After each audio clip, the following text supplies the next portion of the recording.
On this week's episode of the Superhero Show, we'll find out if Bobby finally takes out Abbott with a tank on the Sweet Tooth finale, if the taste buds can discuss their time with X-Men the Animated Series and not cry. All of that and more on an all-new episode of the Superhero Show.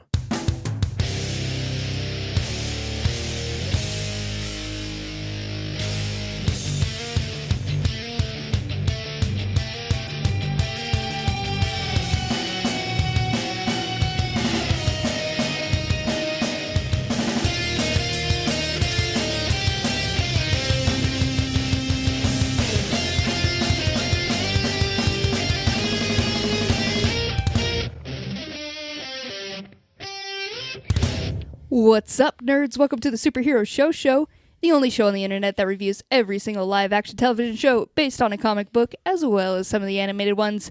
My name is Cassie, and I will be the host of this episode. I have a couple of friends here to help me out, though. First of all, there's Ryan. Hold on, Cassie. I'm so sorry. One sec. Yes, please buy, sell, buy, sell. And, of course, buy. Cassie, 1 second. I am so sorry. There's a lot of trading going on here. I didn't know the markets were open at this time. Hold on, Stock Exchange. I have something to address. Cassie, I said 1 minute, and then you were just like, oh, I'll keep talking Sorry, to you. I just have, this is a new side of Ryan. I just have, a lot of questions about stocks. I didn't know you were a big stock man. Did you see the fact that I'm wearing a vest? I did notice the vest. I thought it was early 2000s, Fallout Boy era is what you were giving me, but I see wait, now. Hold on. I'm sorry. 1 sec. Okay. So wait, because she kept talking, the stock for Cassie is going down. Oh no! Oh no. Shit! This is what's so important. Ryan, ask him how I get it back up. How do I get it back up? No, I'm selling. I'm selling everything. Goodbye. Hang up. Goodbye, Wall Street. Damn it, Ryan! You're telling me how much do you think I'm gonna fall? You are down to 25 cents a share. God damn it, Ryan! Yeah. This is devastating news to hear. As certified stock boy, what should we be investing in at the moment right now? This is now not even about comics. We're getting into investing. Right now, because I've been listening to a lot of podcasts, been doing a lot of research. You got to buy Caitlin. Buy. Caitlin is NSYNC. Right, when it comes to NSYNC, buy. Sorry, I know that was a perfect segue to introduce Caitlin, and I just fucking ruined it. And no, you had to for that awesome joke. But yes, there is Caitlin here. Yeah. Yep. Hi. Okay, Cassie, I'm just so excited. Sorry, because I'm buying and grading because it's Pokemon card season. Okay, and it's the best season of all. I gotta sell them. I gotta buy them, because they keep fluctuating, and that's what Caitlin is all about. You're just watching the market on the cards right now. On the cards, gotta catch them all. Can we do real talk real fast? Yeah. Mm-hmm. There was a party I threw one time where Caitlin and her, I think then boyfriend, current husband, just handed Pokemon cards to everybody, and I kept them for a really long time because I did not know if they were worth anything. They are worth something. I saw them literally this weekend. And they're at least $3 a piece. At least $3. I just threw them away. That's fucked up, Ryan. We said to keep that real safe and grade it because it's going to be worth a lot of money by the time, you need it.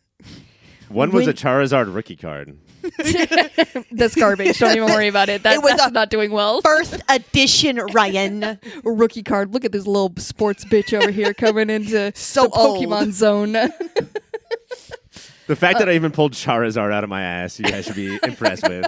Actually, I'm very worried about you. He is a fire-breathing thing, so those hemorrhoids probably on fire now. Yeah, you ever eat the Carl's Jr. burger with all the jalapenos? Who's the guy in Detective Pikachu who keeps crossing and uncrossing his legs from Basic Instinct? Is it Mr. Mime? Mr. Mime. Probably Mr. Mime.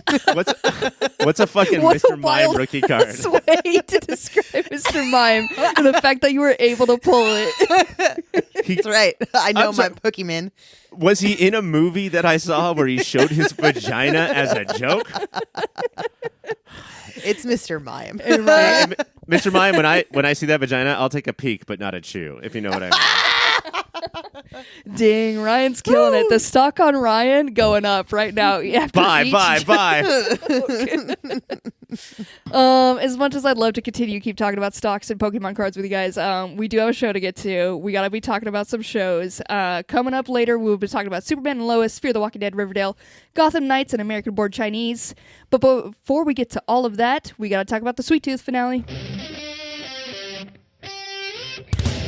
On the season 2 finale of Sweet Tooth, Big Man Gus and Aimee are taking the final stand against Abbott and the Last Men as they booby-trap the hell out of the woods around Pubba's house. Most of the remaining Last Men are taken out easily, but we almost have to say goodbye to Gus forever after his standoff with Abbott. But do not fear, because Gus is still alive and this story will potentially continue on as Gus and his new family will head to Alaska to find his mom. Taste Buds, I ask you, was this battle the dramatic standoff you wanted, or would you have wished something different for the finale? I mean, go ahead, Caitlin, because I'm just going to go off. Okay. I thought it was. We knew that we were going to lose Mama, but it was super depressing, as we knew with this show. Abbott's death, I think it was done justice because of how it happened, like with Mufasa style? Yeah, it was literally Mufasa style. He called the fucking animals, and they were like, "Fuck yeah, this guy deserves to die." But why didn't he call them sooner? Is my question. Why didn't, when he was seeing them run over by buffalo? Why wasn't Sweet Tooth all like, "Bye, son"? Damn, it was right there, Ryan. It was right there. Because he got shot, son. That's why. Oh yeah, he had a fucking arrow in his back. So I guess that like brings your pun level down a little bit if you have an arrow sticking out of your back. But we do have like the beginning of it like started. We do, before we even get to all of that, we have Abbott's brother trying to say goodbye to him or just trying to dip. Mm-hmm. Did you guys feel bad for this little brother? I did, for sure. And something I noticed a couple of episodes ago, and definitely in this one, is Abbott, since there was the reveal that this mulleted, goofy, glassed loser was Abbott's brother, Abbott can only talk about the fact that he is his brother. Every time they talk, Abbott's like, "Oh, I remember when you were a kid where you were a bitch and I was dope. And then I killed Dad. And then I killed Dadi." And the amount of brother talk in this episode made me think that, like, oh, they're building stakes. They're not just making it, this is so, like, one stranger is killing another stranger. They're trying to say, like, guys, in case you binged too fast, this is this guy's brother, and he, like, when he kills him, it's supposed to be important. And look, overall, guys, I like this episode, but literally anything with Abbott is the fucking worst writing and acting and bullshit I have ever seen. Like, it's just so basic. It makes me think that, like, why does this show need a villain? Like, finding food, winter. These are things that could be the show's villains. You know, like Sweet Tooth season 3 : Alaska. That the villains are written in. Like, it's just gonna be cold and snowy. This Abbott guy is like, it's tough. Like, at one point he gives a speech and he's like, the only important thing is winning. Like, that's your philosophy? You're like an 80-year-old poker player in Las Vegas. Like, it's just winning. That's all that there is to you. So that sort of like dropped the stakes dramatically.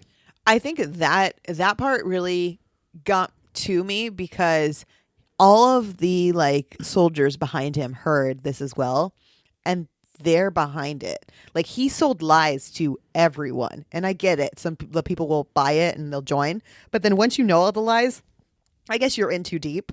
But like, winning is the reason that you're gonna die right now for this man to win. Caitlin, is it weird to live in a world where, like, you know the person that you believe in is fake, but you bought so many flags and you bought in so much that you're just going to keep rolling with him? Does that ring a bell at all? Wow, Ryan. And it's also like at a point where you just seen like the worst of him. Like, if you're already still down with that, like, you're also a fucking piece of shit. Like, you're just like, they deserve to die. These are the remaining pieces of shit around. So, but not for me, man. I'm at the point where I hear Abbott, I'm thinking a butt. He's a butt. A big old butt. He's a butthole. A butthole. If he heard you say that, he'd be so mad. I'm like tired of the storyline of like, and they did it with fucking Abbott, of like, my dad was abusive, so this is who I am now, a big old piece of shit. And I was like, I think here's where the theme of at least this episode, if not this season, lies, because Abbott's conversation with his brother about how, I killed Papa. Do you remember? I did that for you. Is directly reflected. I think it's like 2 minutes away from like Aimee saying to her kids, you guys were being harmed, and so what I did was I protected you by getting you away and making sure that you were safe, as opposed to I saw that you were in danger, so I killed the person that you were with. That's not protection, right? Like, there's a thing of like, oh, you harmed somebody who's close to me, therefore I get to kill you. And one, you're disregarding the victim's feelings, and you're rationalizing your own violence, right? Like, you're just saying, oh, I get to do dangerous stuff now, and I get to, like, sleep at night because they hurt somebody. But you're not giving a shit about the people who were actually hurt. There's a direct, like, I don't know, disproportionate thing between how Amy's decisions to save the hybrid kids are good and how what Abbott is doing clearly makes him the villain here. Yeah. And then we're all Bear, who sees this all unraveling and saying, oh, there was another option the whole time. I didn't have to have an army. I could have just had a household like she did. Right. If Bear was like more, like the king and the queen of a land that was, protective but safe, instead of I will fucking kill everyone no matter what. But still dress as animals, rad as fuck. Still have animal names. Still keep all that. And then we see them all like prepping the house for booby traps. There's just something about booby traps, guys. I fucking Cassie, love scenes like this. What is so satisfying about a fucking classic Home Alone scene and everything we watched? This is Home Alone in the jungle, and I loved it. So good. Even the one where it was just like, I got so excited when I saw all the kitchen utensils going into a pan. I was like, ooh, what's that going to be? And of course it's just an alarm, but delightful every time I see it. I love it every time. And then when they were like counting, like once the last men start to come and they start just like counting off all of them that they're fucking taking out. Yeah. So good. Oh, keep track of deaths. That is awesome. Like, that's so just rad. A dope thing to do. Also, the fact that, like, Gus early on is just like, got one in his little fucking tiny voice. 10-year-old voice. Guys, I got one. The two tropes I love are Home Aloneing, which is not just Home Alone in this, but, like, Skyfall. There's an entire James Bond movie where it's just James Bond Home Aloneing his final scene. And also the Apollo 13 scene where it's like, we have to save these people, and all we have is this. And they dump a box of garbage onto the table. What are we going to do? And then you turn that into a way to kill a bunch of people. Both of those are great. So good.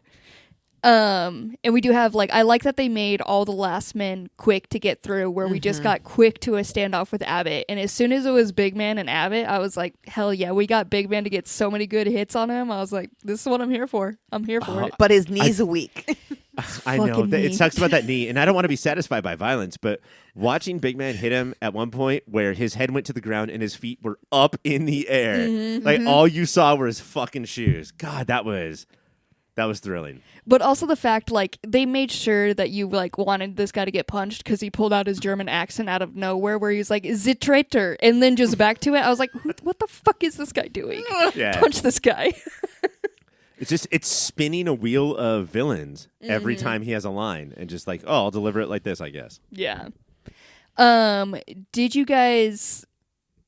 We have, like, these moments where we're cutting in between and the kids are trying to get away to safety. They're in a gondola going to this family who I believe we've met. I don't fully remember them, though. I think from, like, the first season, like, Gus. Yeah. Like, that's the house they stopped at in between, right? Yeah. Okay. It was like it was a big cabin / sports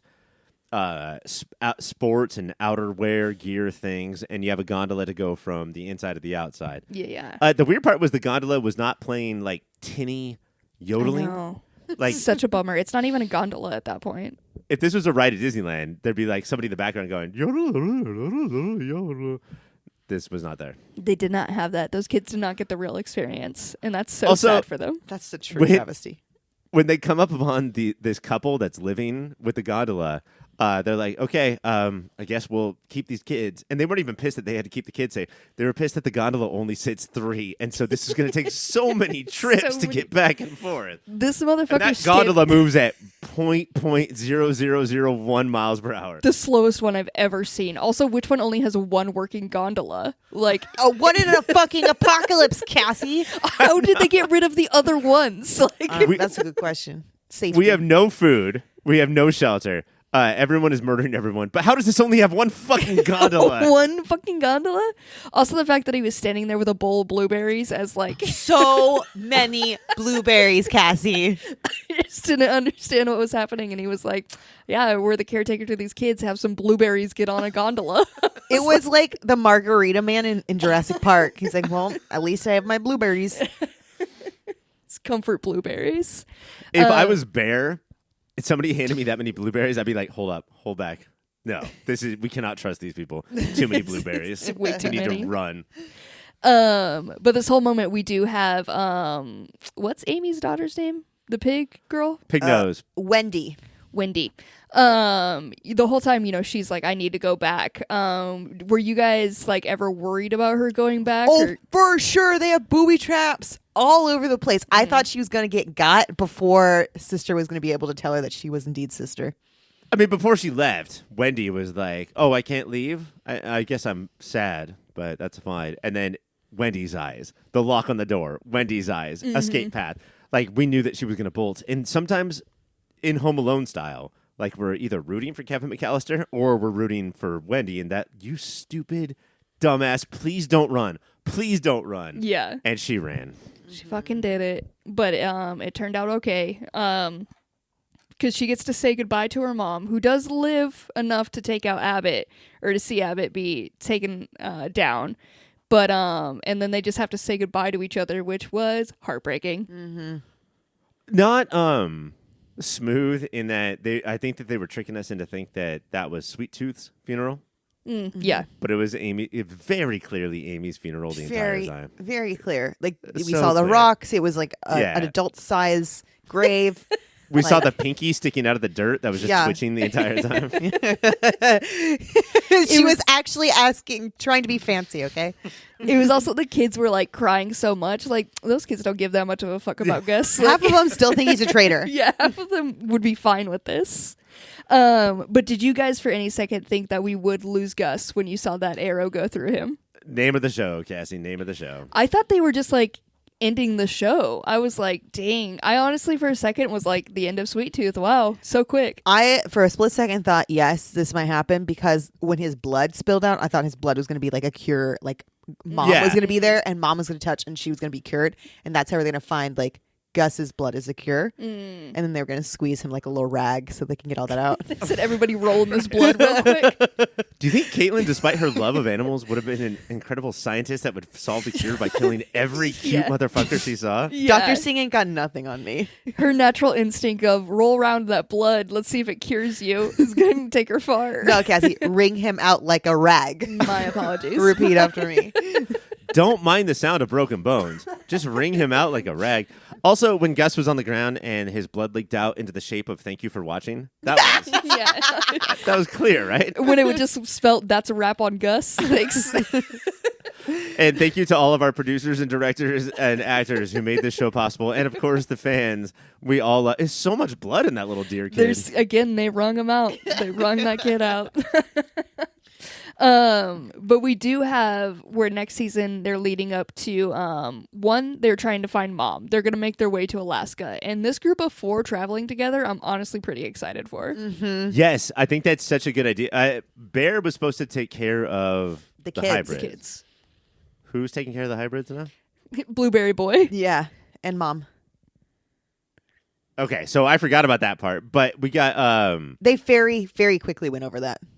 oh yeah, the parents of the gondola. Yes. Yeah. I'm sorry. The one- gondola. The gondola. The gondola. Singular. Gondola. So they have the hybrid kids. So now we have this foursome that I think is great. Cut it down. Have them have an episode fighting snow. Have them fighting an episode like trying to figure out Fighting how snow. to eat. Punching Yeah, just- snow. Punch the No, shit out of punching the snow in the face. Do you know Damn snow? snowflake. Do you know that nobody's ever made a snowman? That's actually snow making those snowmen, and you have to fight those snowmen. Did you know that? I've seen Jack Frost. We fucking know, bro. We were born ready. I've never met a snowman I haven't punched. Cassie out of the womb was like, "Where's the fucking snow?" I know why I'm on this That's earth why she was born in November. to prepare. I just don't want General Abbott to come back. And he did the thing. He did the fucking thing. Of course he did. He was ran over by like 6 bison, and he was like, "Well, I'm gonna Right. shoot It one was more arrow." a fucking stampede of like 50 million bison, and then he had the strength to give one last shot. I do, And then die. and then die die. instantly. And you guys, I do want to go back to this because you guys both liked that he was taken out by this stampede. This was a moment where you guys were like, rad. No, that is not true. No, Okay. I absolutely disagree. I liked it. That was the most Deus Ex Machina buffalo such shit I've ever seen. Yeah. Because now Sweet Tooth can just call a fucking... and just call a fucking herd of buffalo towards him? No, that was insanely stupid. Well, we've seen him do it before. He did it when they were at the lodge, and he called like a deer all the time. Like he always has been able to communicate with animals, and we've seen this before. So we knew he had this power. He just kind of fucking forgot that he could use it to murder blast men anytime he wants. Caitlin, you've seen me pee into a coffee can before. Does that mean that I could kill people with buffalo? Hell yeah, it does. Oh, shit. It's I'm going to classic start using that storytelling. then. I didn't know that you could do that, Ryan. I didn't know I'll that's pee what I in was any coffee can. I'll punch any snowman. He'll pee in any coffee can. Ooh. What can I do? Only time will You tell. watch. You tell our story. Someone has to. But it doesn't look like back to our next season that we'll potentially get. I don't know if it's confirmed or not. But we do have, like, Ryan, you want them just battling snow and stuff, but they're not going to give us that because we have this whole storyline of this chick just, like, chopping up meat and, like, feeding it to these fucking dogs or something. Like, we don't see what these creatures are. Gotta be tigers. They could be gators. Like, they could be possums. They could be real buff possums. I could only hope. It's just little tiny buffalo, actually. No, like, real tiny. Like, you could fit 7 in your pocket. like so tiny, like super tiny. So Because she tiny. was chopping that meat very close. Very It might be, finely. yeah. like That's- it was minced. That was what really threw me off, because I was like, that sounds like a lion in there, but you're chopping this so small. Like, why? Are Why? these, and that was my same thought, are these really tiny buffalo? We all instantly went there. She of found course. a Like- Wolverine. Or is this how they get buffalo wings? Just very tiny. Very tiny. But wing this from a was buffalo. like, as soon as I saw her whole thing and like that they have the tapes and stuff and these are our bads, I was like, fuck off with this. This is not what Yeah. I want. Because she's going to be as cartoony as Abbott in everything. But I do agree with Ryan that there's almost doesn't have to be a villain, because the elements and everything they're going to face to get to Mama is going to be a shit ton anyways. That's if what, you guys, real quick, could we one hybrid to take with us on this journey of 4? Who is it, and why is it not the skunk? It's Bobby, obviously. God, No, it's not fuck Bobby. It's Why? Because he fucking can drive a Bobby. tank? Yes! He's so fucked. I love him. It's like my dog. Absolutely not. That's the worst option. Are we going not with Pig Girl? Because she's got her shit No, together. she's part of the 4. Okay.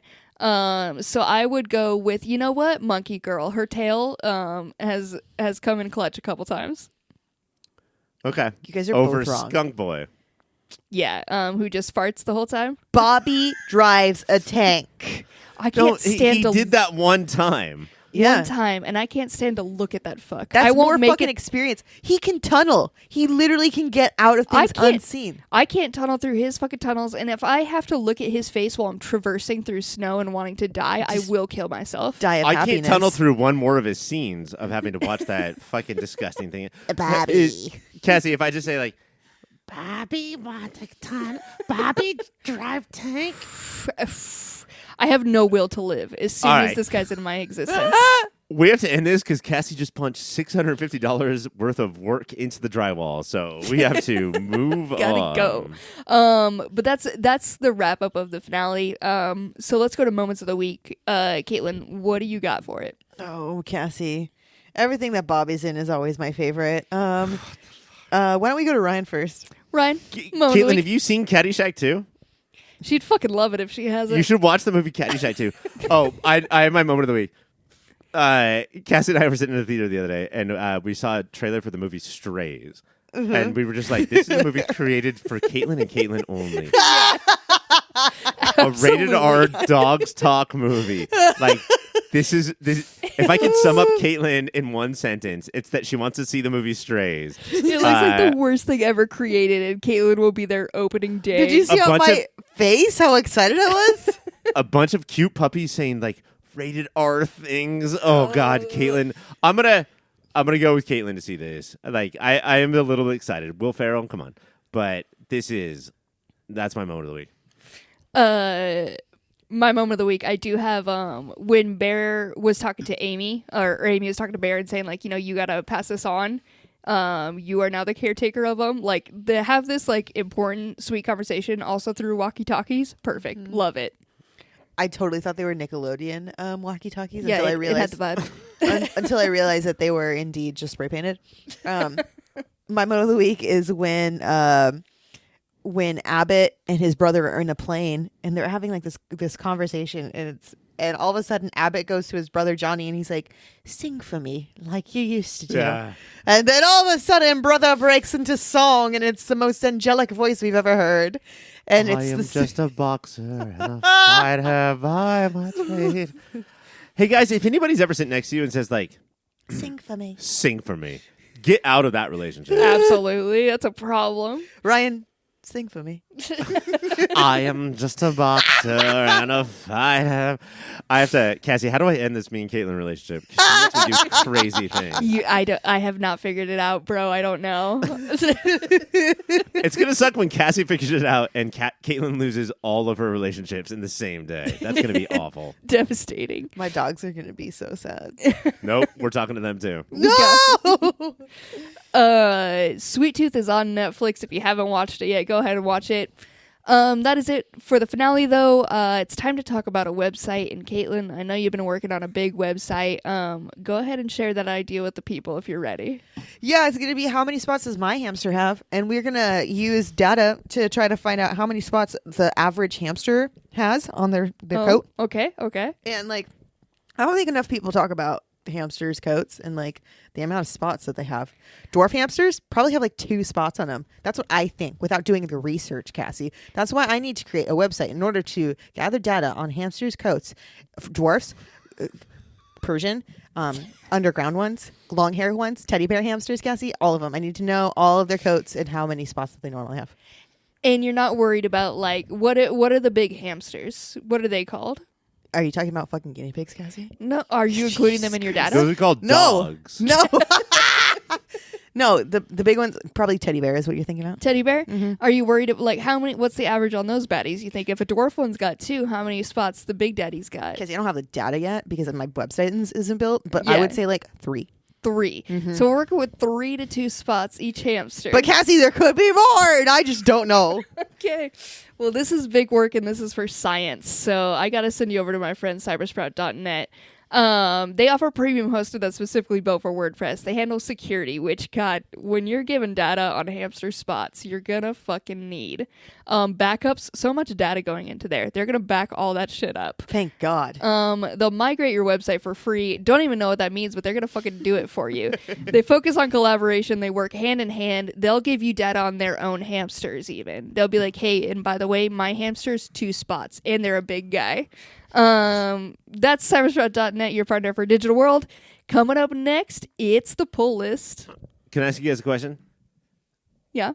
Did you already cut the recording? Nope. Is hamster a good name for a pig?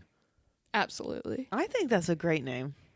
All right, we'll be right back with more pig jokes from Ryan. Caitlin, you know what I love about Cassie is that she's never had to diarrhea. Oh my God, she's going to diarrhea again. Oh no! Oh God, it's everywhere. A number 2 on the number 2. This is her second time doing this. Jeez. So much poop. That's a big cleanup. Do we wait or do we just roll forward? I think we roll straight through it, yeah. Straight through the show or straight through the diarrhea? Because we Both, both are yes. on hoverboards and we could roll straight through that diarrhea. Hell yeah, let's do it. Let's just get to the poll list real quick. First up is Superman and Lois. On Superman and Lois, Clark wants to hang out with his boys at a WWE match, but things change when Jonathan and Jordan ditch him for a kegger instead. Meanwhile, Lois is trying to get a statement from Pia. Pia about Lex Luthor, but things go awry when Mateo administers a cure to her that they harvested from Bizarro Superman. Taste buds, I ask you this. Now that Kyle knows Clark... What? Yeah. Now that Kyle knows Clark is Superman, how mad do you think he will be? He's the last to know. Ryan, I think he's gonna be so fucking mad. I think So he's not mad. He's gonna be so mad that he's gonna be petty about the fact that he now knows that Superman is Clark. Like, there's a moment when Clark has to tell him like he is Superman, and he literally uses 2 fingers to punch the shit out of Kyle. And I've never been like, I wanted to jump up and like fist pump. I was like, yeah. Wait, what happened to Kyle? Did he fly through a barn or two? He stumbled back, but literally all Clark did was put 2 fingers out, like pointing, but like Kyle was like punched in the gut. Like, and it's like that part of the gut where you can't breathe for the next 10 hours. Yeah, and then he Supermans the shit out of that whole like situation and is like, Kyle, we'll talk about it tomorrow, and then just I'm like, oh. Do you remember that very famous scene in the diner from a couple episodes ago where Yes. Clark pulls the hand behind the guy and says, like, Yes. Was Kyle in that diner? I think Kyle. Like, does Kyle have the evidence at this point to understand that Clark is maybe superpowered? No, there was no evidence on Clark. What had happened was Jordan has been leading trails like everywhere, just like fucking up as a young super would. Like, he put out a fire and he used too much cold breath. So there was like a bunch of there was a frozen room that was left behind. And Kyle, being a firefighter, continued to see this. And because Jordan kept putting out all these fires and saving these people from fires. So Kyle went to Chrissy and was like, hey, there's a superpowered person here. I know it. And then at the kegger, Sarah gets pulled out of a car miraculously as it's about to crash and she was going to die. And he's like, there's a superpowered person around here. I know it. And he thinks it's Jonathan, the unpowered twin. So that's why he's at Clark's house, and he's like, hey, let me talk to Jonathan. Your boy's Get your boy out here. That's what he said. He's like, you get your fucking boy out here. And he's like, no, I need to talk to him. I'm leaving until I have answers. And at the same time, Pia is breaking out of the DOD because she was administered the cure by her son and murdering people. So Clark's like, I gotta fucking save shit. Shut the fuck up, Kyle. I am Superman. I mean, again, isn't that the ultimate Superman thing? Is that this situation, which seemed scary, there's a different, more scary situation somewhere else. I have to leave now. I don't fucking care about you, Kyle. Kyle, I can't deal with your bullshit right now. Oh, this was again another great episode. At the very beginning, Lois rings the bell as she finishes her cancer treatment. So we're like, yay. And we're finally there. Next week, we're probably going to have to deal with her double mastectomy. But, woo, it's a good one. Okay, so it's ringing a bell in celebration. Not Yes. ringing a bell and hey, bring me Jell-O. No, when she finishes cancer treatment. She saw Pia do it, and she saw a bunch of other people do it. And it was finally her turn to ring the bell. I'm done with treatment. Last chemo treatment. Done. Dunsies. And while she was at the DOD doing Lois badass shit, Clark was like, it's time for me to hang out with my boys. And they went to the bowling alley? There we're going to see WWE. Ryan, I know we're not at moments of the week, but my moment of the week is when fucking Clark busts through a door, slides, fucking power slides through the door in his Superman speed in a WWE t-shirt with 4 tickets for his boys. And he's like, guess where we're going? We're going to Metropolis. I'm going to fly us there. We're going to see WWE like we used to. And the kids are both like, we have a kegger to get to. Yeah. Clark, breaking their dad's heart. 8 years ago. They were 7 years old, and that would have been awesome for them. But now, not so much.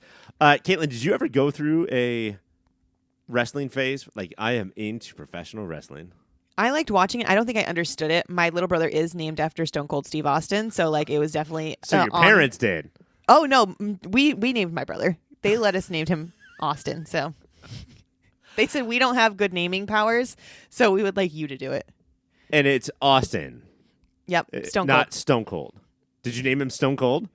No, we weren't That- allowed to do that, but they said Austin. We can go with. Austin's an actual normal name. Yeah, I know. So, did your brothers? Did your current husband? Did they have like wrestling phases where like this is my guy?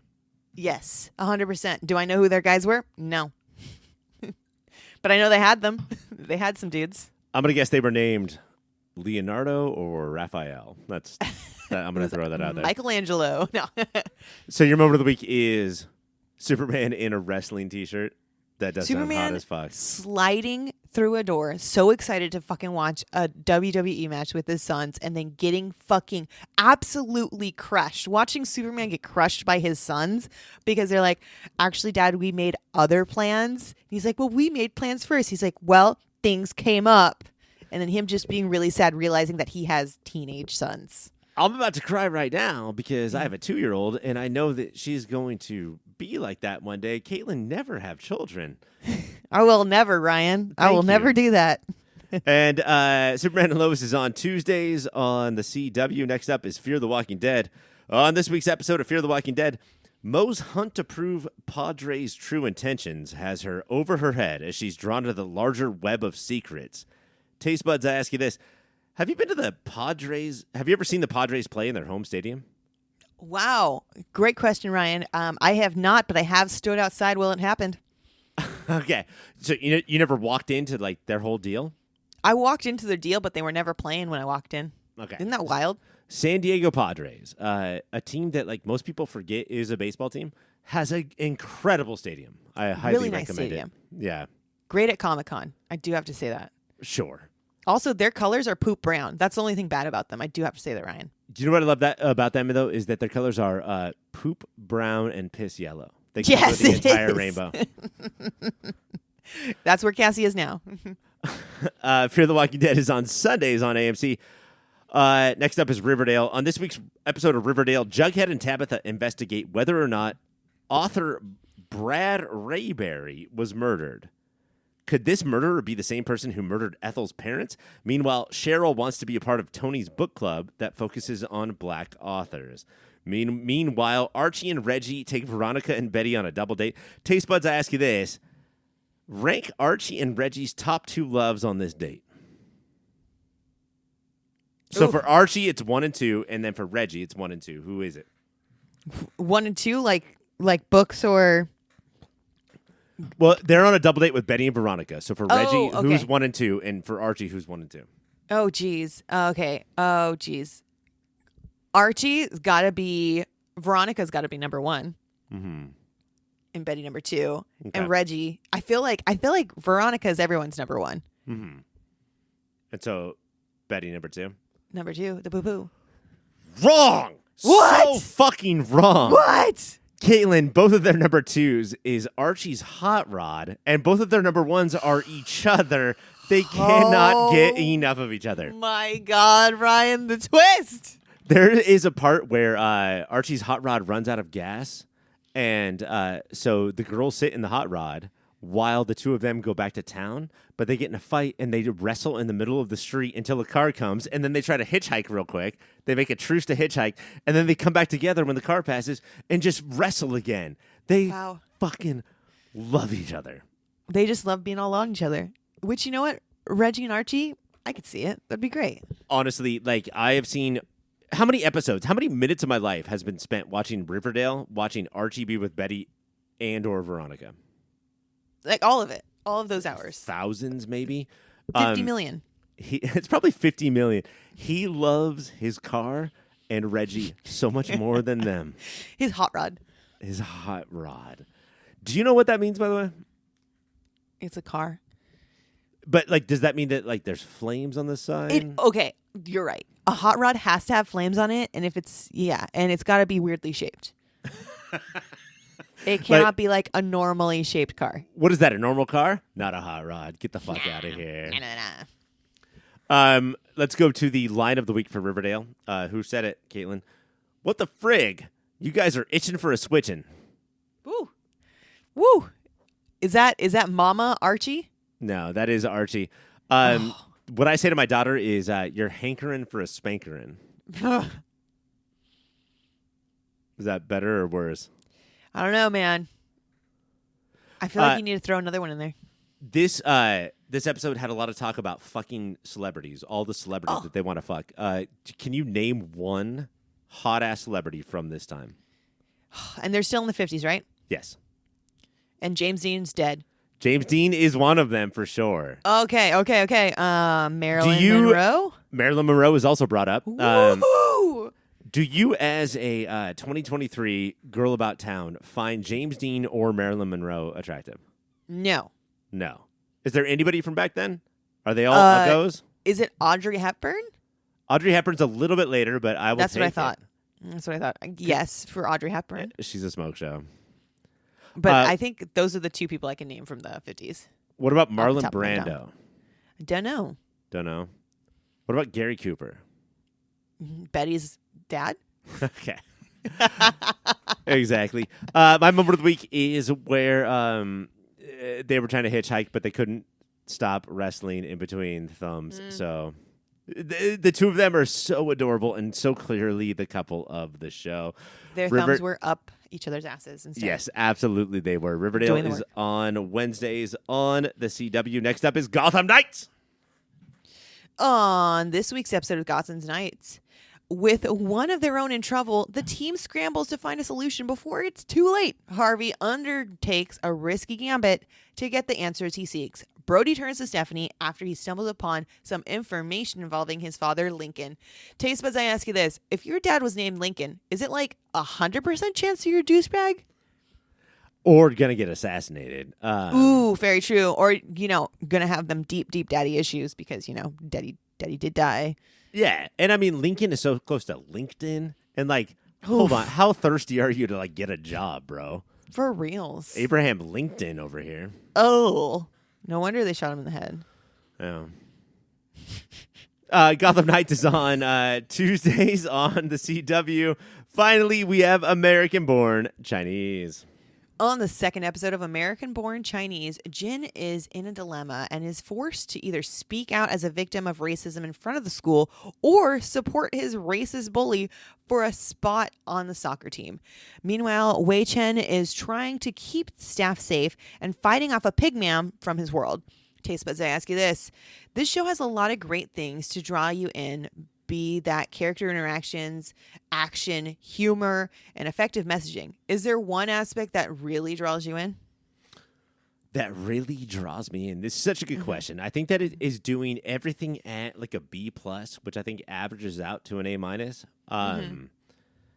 I think that I feel myself drawn into the main character. Even though I'm not sure he is the best of actors. But he's almost like that. I don't want to say Woody Allen. I should probably pick a different reference point. But just I'm so nervous that I'm making you nervous. I'm so awkward that I'm making you awkward. That I think he's doing an incredible job. That it makes me think less about the other two plot lines as far as the comic book goes, which is the Monkey King and the fan fell on me sitcom guy. Yeah, I think just him his inching towards talking to Amelia, is that her name? I can't remember. But the girl he thinks is cute is I think what is keeping me going more than anything else. I agree. I think the whole character interactions and everything there is my favorite because Wei Chen is just it's funny how he just kind of does whatever he needs to do rather than thinking about the social situations, which is kind of cringy. But also at the same time, it's fuck yeah, I love this character. I love Wei Chen for just being who he is. But his interactions even with Jin, and how they're foils in a way, but we find out that, Wei Chen is going to be the spirit guide for Jin. Crazy. Love it. I'm here for it. I think that our listeners deserve to know, Galen, which one were you in high school? Were you Jin or were you Wei Chen? Wei Chen for sure. Yeah. See, Stupid idiot that doesn't know what's going on, says whatever and doesn't realize anything. Why are they making fun of you? Who cares? No one should make fun of us. And then I feel like that's so Caitlin. Whereas me and everyone else on this podcast and everyone else listening, they were absolutely Jins. They were Jins. They were standing on the table yes. What he said was not racist, actually. Yeah, and like I mean, like doing full on. I just want to be normal. Live TikToks about apologies, like doing that thing about like, well, I think that I owe this message to the world instead of being like, hey, who cares about like what you think, I'll fight you. But instead, like standing up on that table. Wei Chen is very different than Jin. Oh, yeah. Very different, but also both of them so very much like I could see these really in high school. Like a lot of our shows that deal with these teenagers, like they're not written as teenagers. This is like straight, like you put me back in high school with all these characters, and I do love it. What about the parent drama? What about the dad and his job and the mom and her powder? I don't know. I can't remember the mom storyline, but the dad and his job is like so heartbreakingly real, and like the mom is like supportive in the way that she can be, and it like again character interactions. It's just so good because this episode is where dad finally realizes his boss and him have the love of Bon Jovi together. Which. Him rocking out in a car, just yelling Bon Jovi, and his coworker like, "Hey, let's rock out together and have a drink together." Love that. Even though I'm about to retire and you blew your chance, and your wife screaming at you the entire time of like, ask, that moment may have passed. That's rough, dude. This dad has like a lot of stuff on his shoulders. He has a ton, and you can see the mom get more sympathetic. But also, like, still, like, hey, you still need to add, like, there's still opportunity here. Don't forget. Yeah, but what I love about the show is that, like, in the first 2 episodes, the mom seemed a little two-dimensional in that, like, all she did was bitch at Jin's dad. And then in the 3rd episode, she was like, what if I had my own thing?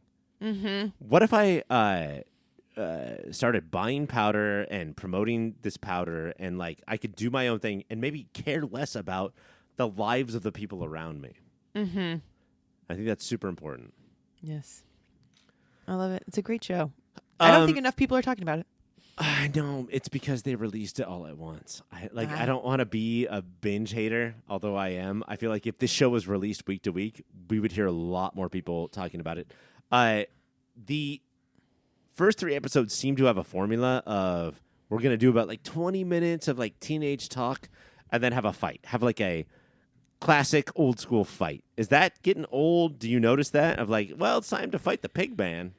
So I noticed that in this episode, but I'm also not against it because it's fun. And I feel like it's going to change eventually. Because last time it was just Wei Chen fighting like his dad. And then this time, Jin is pulled into it. And like it feels like we're going to be ramping up to something even more. And I'm here for it. Yeah, the thing that's important is that in classic TV or like today's TV, it's like, hey, there's something weird about you. It's going to take me 3 seasons to understand what that is. And then for Jin to Wei Chen, it's like, I think I saw you fight a pig man, and now I have definitely seen you use a tool to toilet paper an entire school. And now I'm in, bro. I'm fully in. Yep. I love it. Moment of the week? My moment of the week is the fucking awesome name Bozo McDingdong. God. And it was repeated twice, Ryan, when they were talking about this guy who only talks about fantasy football. Bozo McDingdong. I love it. What? Caitlin, if I was going to pick up on you, right, I'm going to hit on you. What would be worse to say than like, hey, could you help me out with my second quarterback, my second QB in my fantasy football team? Like, you're so gross to me, bro. You're so gross. That whole conversation, I was Jin's dad, and I was just like, I'm backing away from this. I don't want anything to deal with this. Like, I don't know, and I don't want to know. Mm-hmm. I think that my and this is a little unfair, but my moment of the week is Michelle Yeoh, who just got an Oscar and is now like Hollywood royalty, but like just her in this show, her smile, her face. It doesn't matter that like she's sort of butchering lines. Mm-hmm. She's just great the entire time. I love her. She can literally do no wrong. Right. I think she's at that point where like whatever she does is amazing. Mm-hmm. Caitlin, ABC is on Disney Plus. We're going to do it 2 episodes week by week. When we come back, the next thing. Next up is the first part of a series looking back on the animated TV show X-Men the Animated Series, called Looking Back on the Animated Series called X-Men the Animated Series. Part 1, Looking Back at the Animated Series, X-Men the Animated Series. Ryan, what do you got in store for us on this Part 1? Great fucking intro, Cassie. Jesus Thank Christ. you. Do you like the name? Does it get through like what we're doing, what it's about? Could you read it one more time just so we're clear? Absolutely. It's called Looking Back on the Animated Series called X-Men the Animated Series. Part 1. Looking Back at the Animated Series, X-Men the Animated Series. Was it worth it? Yeah, no, that was beautiful. So you guys are coming from 2 different places. Cassie from episode 1. Caitlin, you came in a little bit later. But both of you are far... we don't have to get into math or details, but far, far younger than your Michael Gravagnos, your Ryan McJoneses. This was not a part of your youth, right? Correct. Did you know of it? Yes, definitely. As what? Like, what was it? Was it memes? What was it in your head before we started doing this shit? Everyone loved X-Men the Animated Series, and like I remember I had friends who watched it all the time, and all the time. All the time. Every single thing that they did was X-Men the Animated Series. They didn't even go to school. They just had to watch X-Men all day. Yeah, and then they kind of resented it at some point because they just couldn't watch it. Because it ruined their life. Mm-hmm. And they never learned how to read, so... Yeah. And they called everyone Bub, and they thought it was fine. No, that's the worst part about their lives right now is that they call everybody Bub. Put the subtitles on. You'll learn how to read. Oh, shit. Not that hard. Ryan? We didn't have that option back in the day, Ryan. Ryan? So did you guys, according to the memes that you saw and the people that you talked to who had dedicated their lives to it, what did you expect from the show before you even saw 1 second of it? I honestly, for some reason, I don't know why, I didn't expect it as cheesy as it was, and I feel like that's something that, everyone should have talked about, but I never heard about it. Everybody was just always like, it's so awesome, it's, what made comic books huge, it's, this connecting thing for everyone, so I just knew it was, a kick-ass show. In my mind, it was, Power Rangers, this epic fucking thing from your childhood, with just a bunch of action. So you thought it was not cheesy, like Power Rangers. Yeah. Yeah, exactly. You get it.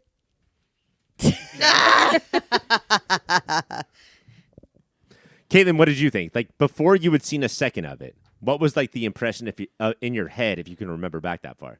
I thought it was going to be more cheesy, even more cheesy than I thought. Just have X-Men content, but cheese ball all over it. I didn't know it was going to be the stories that it told. When it told a good story, it always told a good story. And I didn't know that I was going to walk into something that had some actual good substance in it. For some reason, I was like, this is just a dumb fun show. And there's not going to be anything hard-hitting, serious, or fun, or not fun.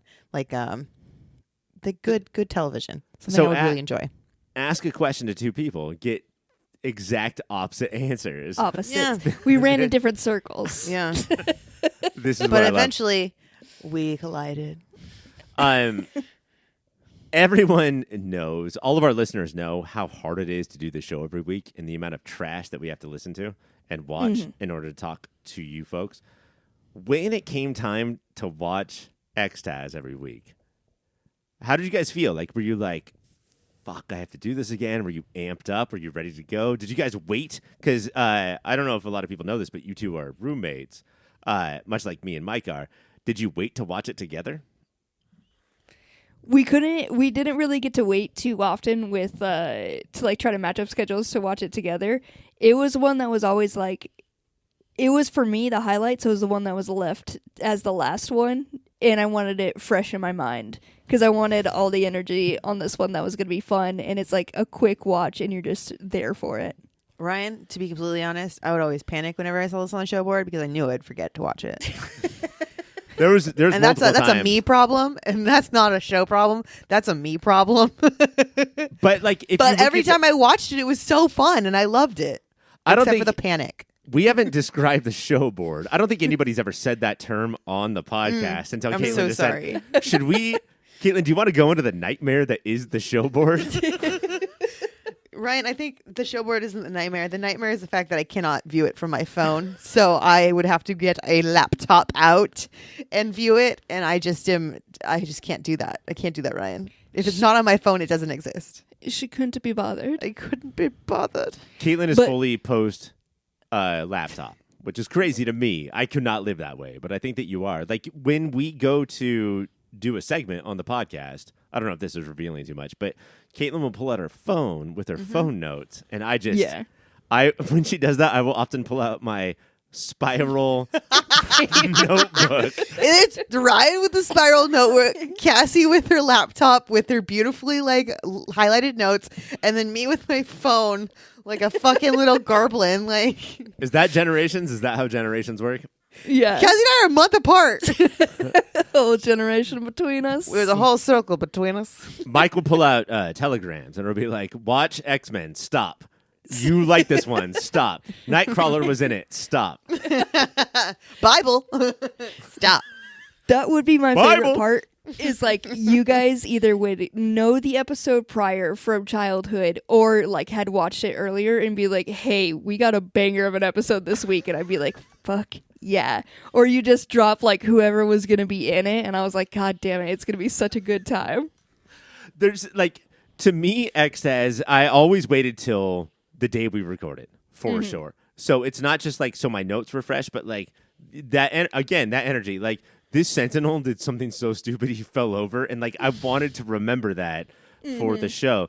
But also, watching X-TAZ, to me, what it became was the first segment is about Gotham, let's say, and whatever, we'll analyze Gotham.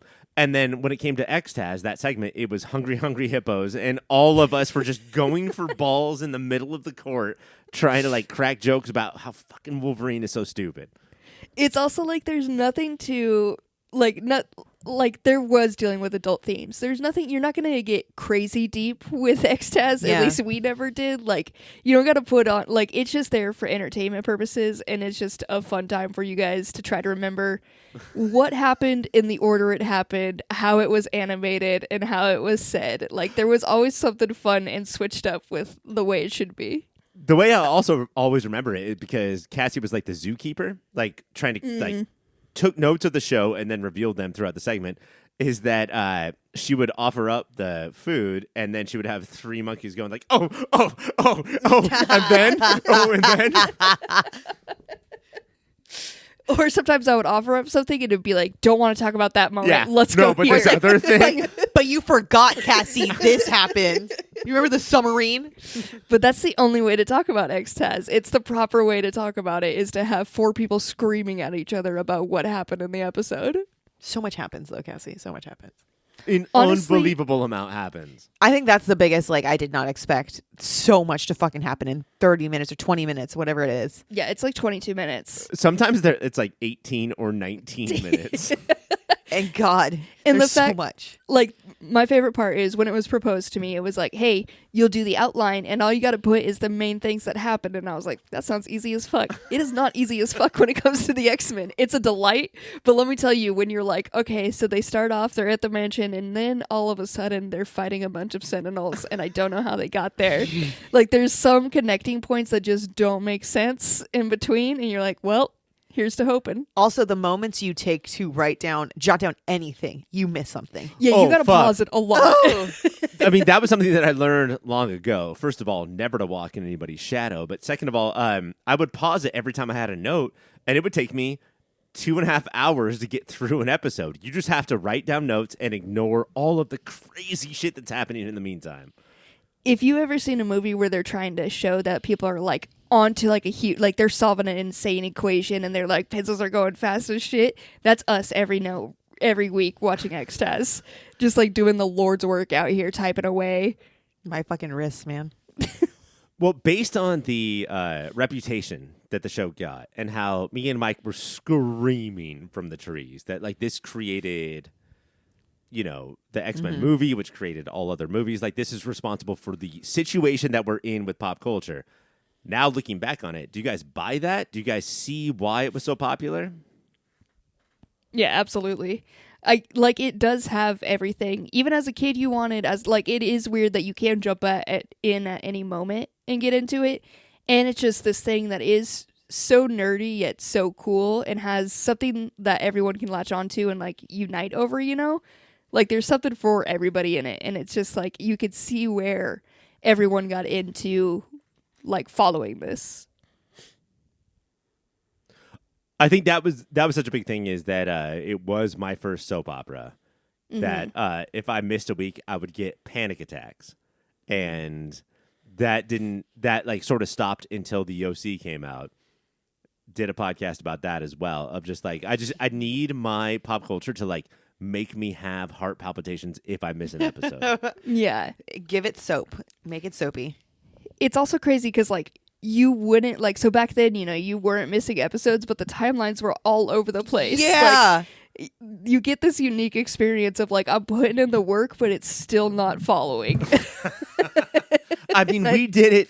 We watched them in the order that they came out, and still I was like, what the fuck? I would be constantly texting you two and Mike and being like, hey, who is this person? Hey, have we met this person yet? And we're like, no, we have no idea who they are. Cut to 2 seasons later. They're like, hey, this is this character. And you're like, beautiful. Awesome. Great. I'm so glad we connected this. Also, art styles. I'm glad we figured out which art style goes in what season. Yeah. So, okay. So like, I just got out of Spider-Man Across the Spider-Verse. And You've seen it. I have seen it, and it's one of the most gloriously drawn, greatest animated things that has ever been created by humans. Is X-TAZ? Is that the question? Yep. I want to know. There was so much confidence in that. Compared to other cartoons that you guys watched in your youth or now, where does this sit as like, hey, cool animation? Oof.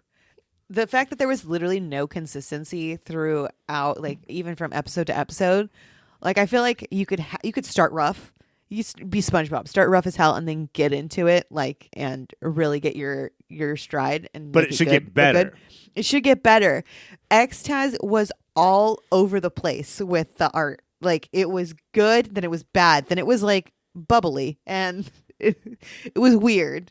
It was weird. Are you talking about how sometimes Rogue's butt was drawn perfect, but then other times it was drawn a little weird? It was flat as hell, and it's like, that's not the flat. Rogue I know. That's not correct. That's not canon. She's got a donk, and I know it. She's got Who's a in cannon, charge? and I know it. We are famously, everyone is super excited for this. We are going to do another bracket soon where we figure out what is the next show that we watch week by week, episode by episode. What about X-TAZ are you taking into that vote? Like, what is it that you guys are looking for? Because X-TAZ was like, this is what I'm looking for. Honestly, all I want is unhinged, and I don't know if we can get it. Like, I want something unhinged and just wild to talk about.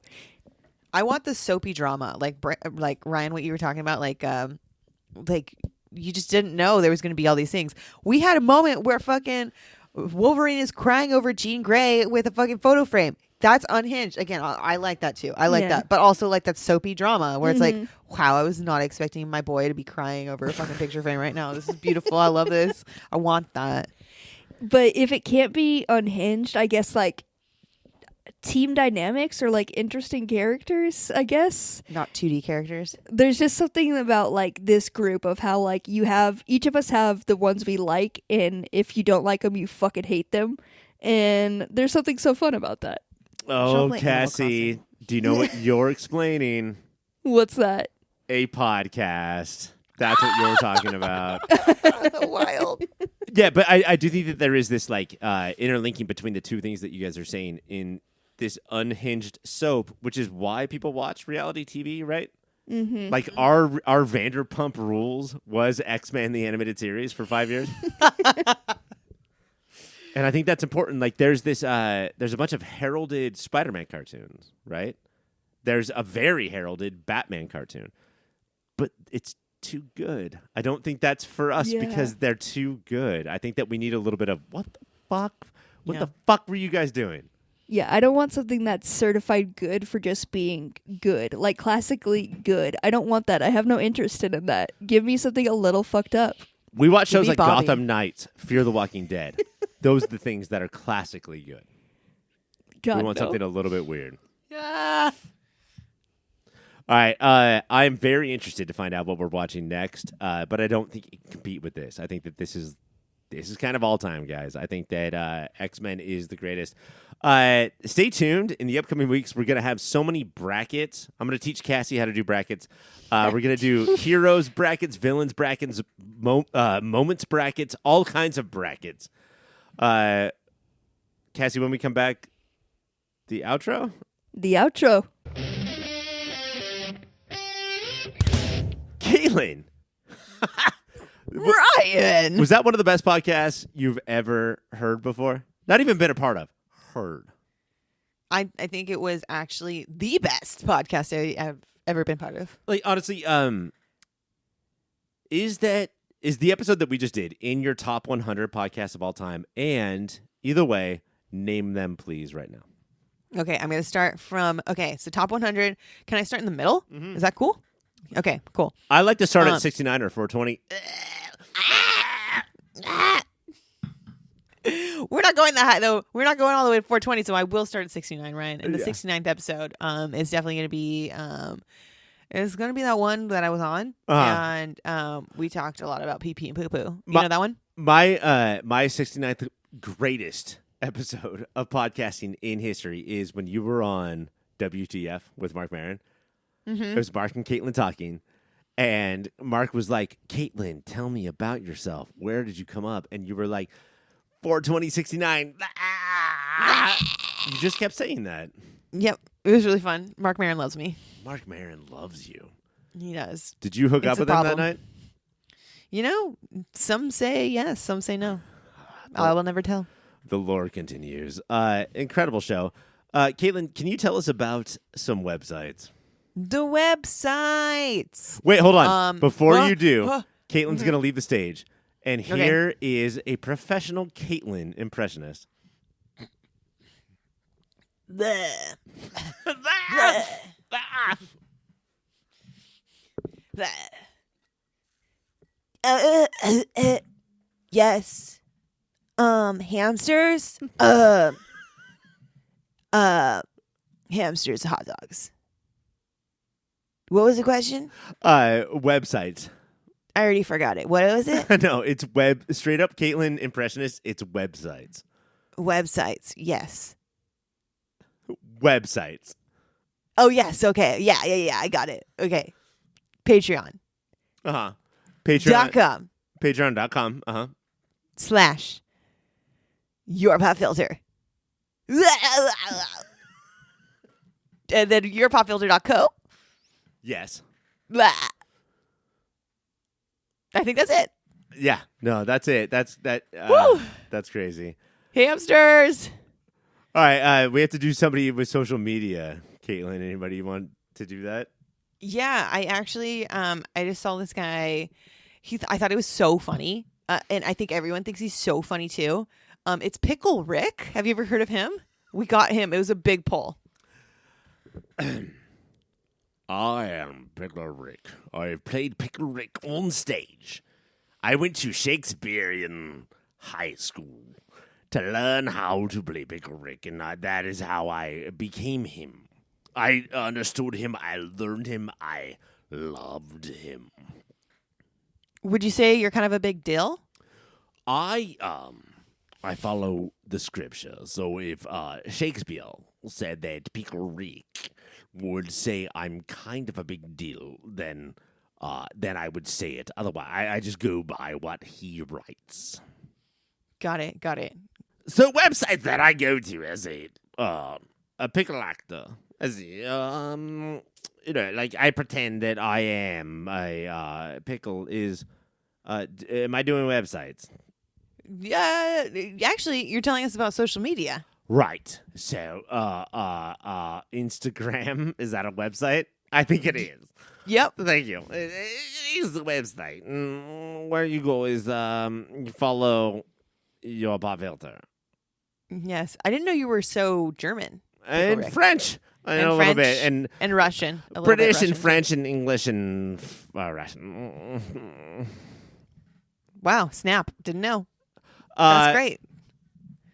So, Caitlin, if you could get off the stage, please. Oh, okay. I'm running. Because I'm trying to do a thing here.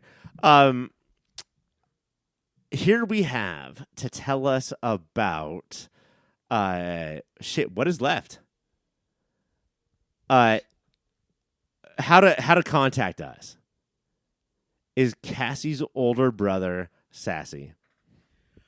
Hi, I'm Sassy, and I'm here to tell you something important. And I have a sister. Uh-huh. Her name is Cassie. Uh-huh. That's what.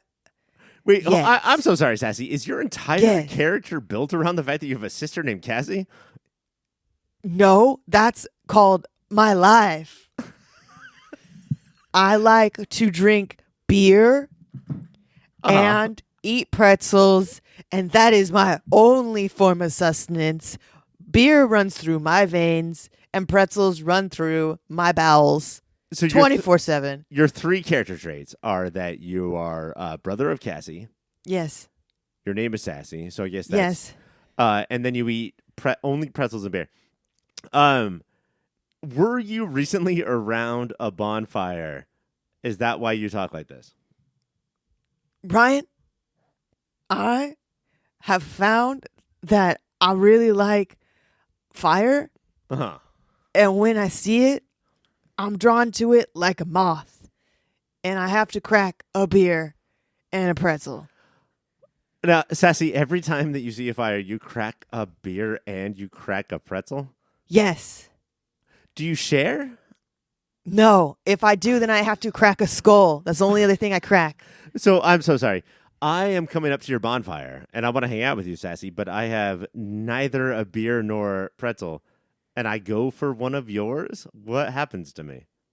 You get cracked. My skull like gets my cracked. pretzel. Yes. It's pretty simple. Do you think it's a little harsh? Like, do you think that punishment is a little harsh? Not at all. That's why Cassie is the way that she is. She's great because I made her. Now, wait, you made her? Yep. Now, Cassie is always apologetic. Are you unapologetic about it? Are you the exact opposite of Cassie? Correct. And I made Cassie out of Play-Doh when I was 5 years old. I'm so sorry. I have to ask some questions about this. Play-Doh is not even clay. Play-Doh is a gross thing where you put together things and like macaroni sticks out of it. Is that why there's some macaroni sticking out of Cassie? Exactly why. And I stuck the pieces together with my own saliva, my beer saliva. That's how I made Cassie. Now, out of Play-Doh and saliva. sometimes I will ask for a little bit of Cassie's beer or pretzel, and she will swing at me with a hatchet. Is that your DNA? It's right there. That's from my taters. Now, taters, I'm so confused because does that mean that you dipped your balls into the Play-Doh? Or is that because part of Cassie's Play-Doh was literal potatoes? It was literal potatoes. You know I only eat pretzels, so the taters were indeed used to create Cassie. Because you heard Play-Doh and potato, and you thought, Yes. same thing. It's you basically got the it. same thing. Yes. Okay. There has been a macaroni noodle sticking out of Cassie's ear the entire time I've known her. And I want to just pull it out. But if I do, what happens? Have you ever seen a sweater unravel when you pull one string? That macaroni piece is essential to Cassie's well-being. What if I pull it out and then let it go and then it goes back in again? What does Cassie say? Cassie says, "Uh-oh, macaroni." It's like, she's like, I'm sorry. If I pull the macaroni, then Cassie says, "Whoa, macaroni." yes, that's what she says. Well, do you have anything to advertise? Yes, there is something I was supposed to say. It's about Caitlin.com. Can you brag about Caitlin.com for 1 sec?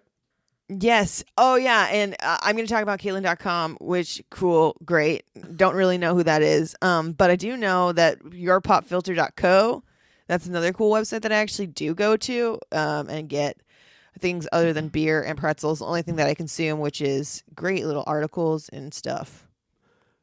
Spoken like a true fucking Greek philosopher. You know what else I do, right? What? I had a slash in Amazon on that, and then I buy all of my beer, all of my pretzels off Amazon with that, and a little cash goes to my friends. Bro, I think we already did this, dude. And I don't want you to pull macaroni from my ear.